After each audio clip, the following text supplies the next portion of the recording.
नमस्कार दोस्तों, स्वागत है एक बार फिर से एक नए वीडियो में।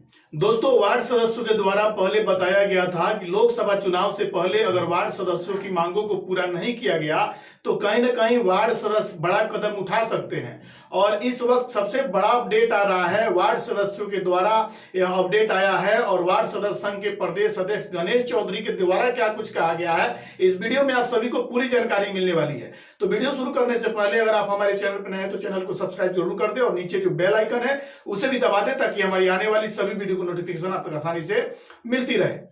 दोस्तों, वार्ड सदस्य अपने अधिकार और प्रभार के लिए लगातार सरकार से प्रोटेस्ट कर रहे थे, लेकिन इस बीच वार्ड सदस्यों को सिर्फ नकारा गया है। और इस तरह से अभी वार्ड सदस्यों के द्वारा एक बड़ा अपडेट आ रहा है। और आपको बता दें, अभी लोकसभा चुनाव है और लोकसभा चुनाव से पहले सन ऑफ बिहार कहे जाने वाले मनीष कश्यप, जो कि चुनाव लड़ने की तैयारी में है और उनके द्वारा बताया जा रहा है कि वो चंपारण से चुनाव लड़ेंगे। लेकिन इस बीच उनके द्वारा भी एक बड़ा अपडेट आ रहा है कि मनीष कश्यप अकेले नहीं लड़ेंगे, 7-8 सीट से अपना कैंडिडेट भी खड़ा करने वाले हैं। यानी कि उनके टीम के लोगों के द्वारा अलग अलग लोकसभा सीटों से चुनाव लड़ने का काम करेंगे और इस तरह से कहीं ना कहीं सरकार को एक बड़ा झटका भी दिया जा सकता है। और इस तरह से अभी वार्ड सदस्यों का भी विरोध प्रदर्शन जारी हो गया है। जी हाँ, अभी जो वार्ड सदस्य हैं, वार्ड सदस्यों के द्वारा जो अपडेट आ रही है वो ये है कि वार्ड सदस्य लोकसभा चुनाव लड़ने की तैयारी पूरी कर चुके हैं। जी हाँ, अब तक की सबसे बड़ी अपडेट आ रही है। वार्ड सदस्यों के द्वारा अलग अलग लोकसभा सीटों पर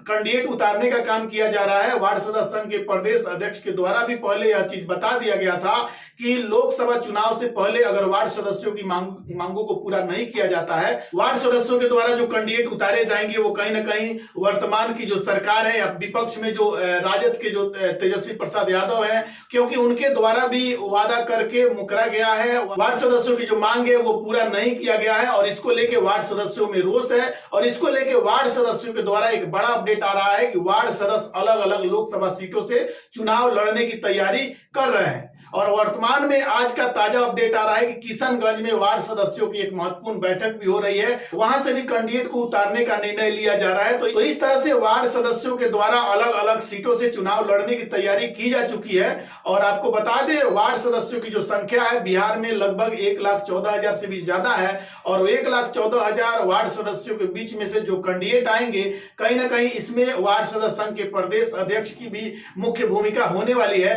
हालांकि वार्ड सदस्य संघ के जो प्रदेश अध्यक्ष गणेश चौधरी के द्वारा इसको लेकर क्या कुछ कहा गया है, जो चुनाव की तैयारियां की जा रही है, लोकसभा चुनाव में वार्ड सदस्यों की जो भूमिका है वो क्या होगी और वार्ड सदस्य संघ के प्रदेश अध्यक्ष गणेश चौधरी की क्या भूमिका होगी, इसको लेकर गणेश चौधरी के द्वारा क्या कुछ बताया गया है, आप खुद सुनिए। नमस्कार नमस्कार सर, अभी एक बड़ा अपडेट आ रहा है कि बिहार के जितने भी वार्ड मेंबर्स हैं उनमें से कुछ वार्ड सदस्यों को लोकसभा चुनाव लड़ाने की मतलब ये प्रक्रिया शुरू की गई है। तो किसमें कितना सच्चाई है सर? देखिए, सबसे बड़ी बात है क्या, जो सरकार से जो चल रही थी जिन विभिन्न मुद्दों पर, जैसे कि केंद्र सरकार की जो भी प्रायोजित योजनाएं हैं जिसमें हमारी भागीदारी सुनिश्चित करने के लिए, ठीक है, तो उस वार्तालाप में कहीं से भी हमारी संतुष्टिजनक सरकार से वार्तालाप नहीं हो पाया, ठीक है।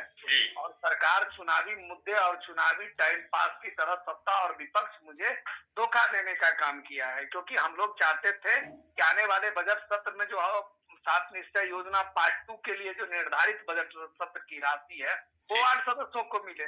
केंद्र सरकार पर हम लोगों का था विश्वास कि वो हमें मनरेगा में हिस्सेदारी दे, 74वां संशोधन करे संविधान का, जिसमें नगर निगम के वार्ड पार्षद की तरह वार्ड मेंबर को भी हक और अधिकार दे। पेंशन के मुद्दा पर हम लोग अड़े हुए थे, तो उन्होंने सरकार जब बार बार चिल्ला कर कह रहा है कि हम सबका साथ सबका विकास करना चाहते हैं, तो हमारे वोट से भी तो सांसद विधायक एमएलसी चुन के जाएंगे, तो जब एमएलसी और सांसद विधायक चुन के जाएंगे उन्हें पेंशन मिल सकता है, तो फिर वार्ड मेंबर को क्यों नहीं मिल सकता है। रही बात कि आपने कहा कि लोकसभा चुनाव की तैयारी आपके वार्ड सदस्य कर रहे हैं बहुत जगह, तो ये कोई बड़ी बात नहीं है, ये पहले से हमारी प्रायोजित था और हमने आपके चैनल पर बताया भी था कि जो वार्ड सदस्यों के साथ जितनी बड़ी अत्याचार केंद्र सरकार, राज्य सरकार और सत्ता और विपक्ष दोनों ने किया है, ठीक है, तो इसका जवाब देने के लिए पहले से ही कुछ जिलों में हमारे वार्ड सदस्य संगठित होकर प्रत्याशी के रूप में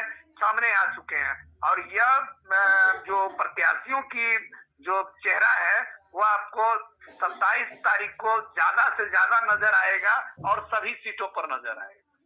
इस चुनाव में सर, लोकसभा चुनाव में जिस प्रकार से वार्ड मेंबर लोकसभा चुनाव की तैयारी कर रहे हैं, इसमें आपकी क्या भूमिका होने वाली? देखिए, मैं एक चीज आपको बता देना चाहता हूँ, मैं पंचायत वार्ड सदस्य संघ का एक सिपाही के रूप में काम कर रहा हूँ, ठीक है। और हमने अपने घर परिवार, अपने समाज, अपने नाते रिश्ते सबको छोड़ के पंचायत वार्ड सदस्य संघ परिवार के रूप में इनको अपनाया है, ठीक है। इनके मुझे जहाँ जाना पड़ेगा, जहाँ खड़ा होना पड़ेगा, चाहे जिस प्रकार की लड़ाई देना पड़ेगा, हम सरकार के सामने आमने सामने की लड़ाई लड़ने के लिए तैयार है। सरकार भी देख ले कि उनके पास में जो 40 सांसद है वो बड़ा है कि 1 लाख वार्ड मेंबर बड़ा है।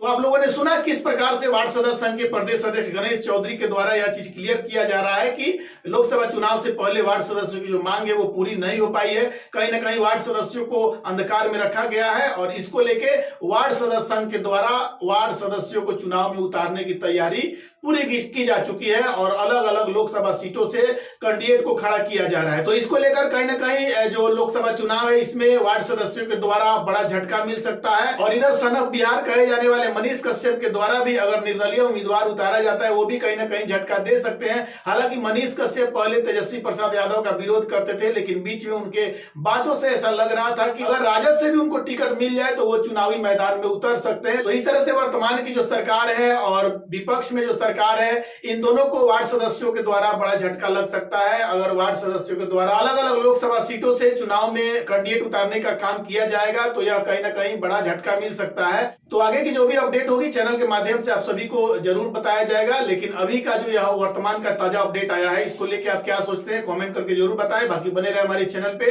और भी बहुत सारी अपडेट के लिए चैनल को सब्सक्राइब करें और ज्यादा से ज्यादा शेयर करें। मिलते हैं फिर अगले वीडियो में, तब तक के लिए जय हिंद।